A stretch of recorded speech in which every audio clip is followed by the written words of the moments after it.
Itu salah satu ciri-ciri daripada Lailatul Qadar. Jadi turunnya hujan,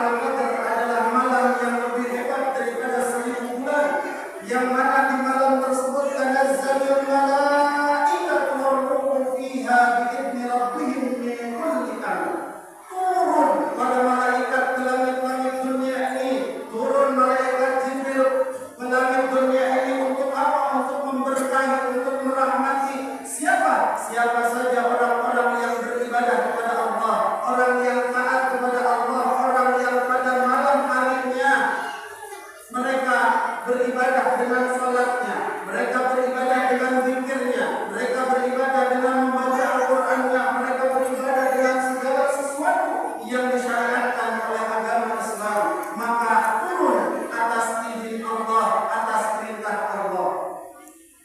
Ngapain mereka? Salamun. Tanazzalul malaikatu wa ruhu fiha bi rabbihim min kulli amr. Salamun hiya hatta matla'il fajr. Maka dikirimkan salam, dikirimkan keselamatan bagi siapa, bagi orang-orang tersebut sampai al-fajr, sampai datangnya waktu subuh.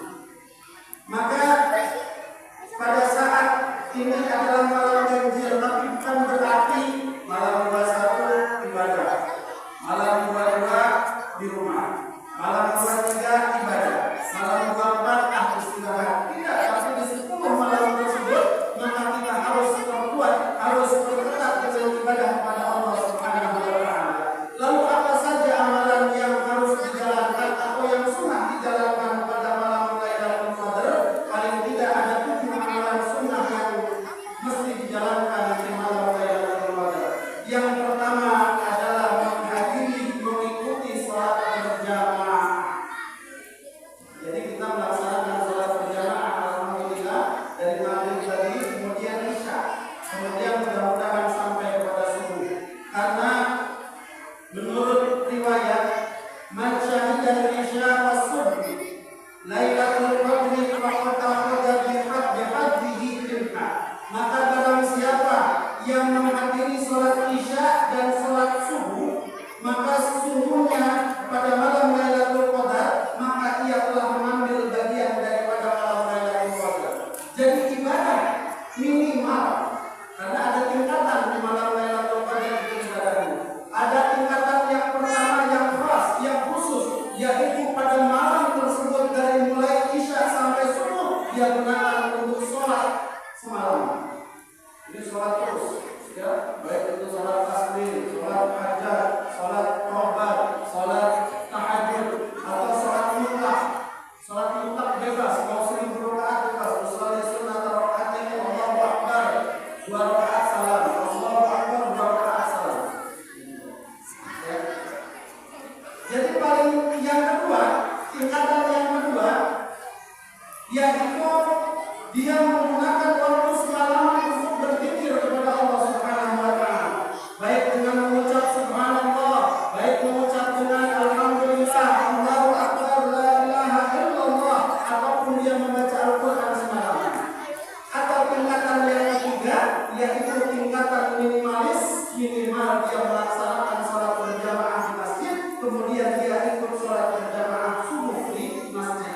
Karena hitungan malam adalah dari isya sampai datangnya subuh, maka dicatat oleh Allah Subhanahu wa Ta'ala bahwa orang yang ikut sholat berjamaah isya dan sholat subuh maka dia termasuk orang yang mendapatkan Lailatul Qadar.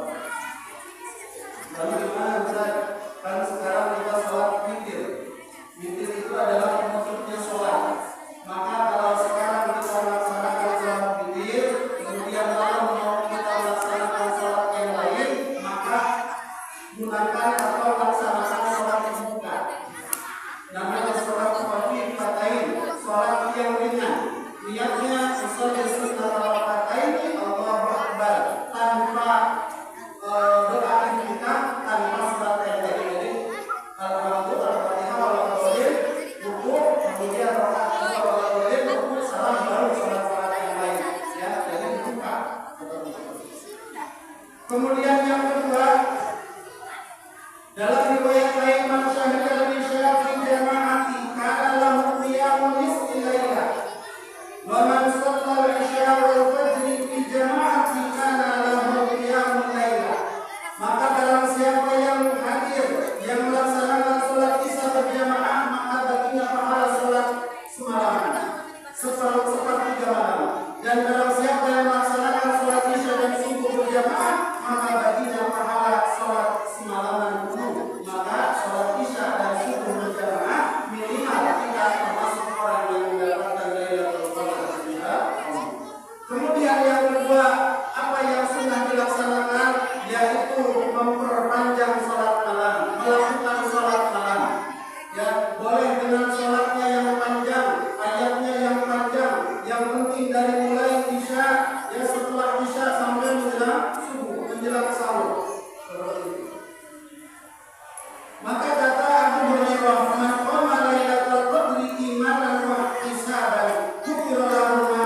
Maka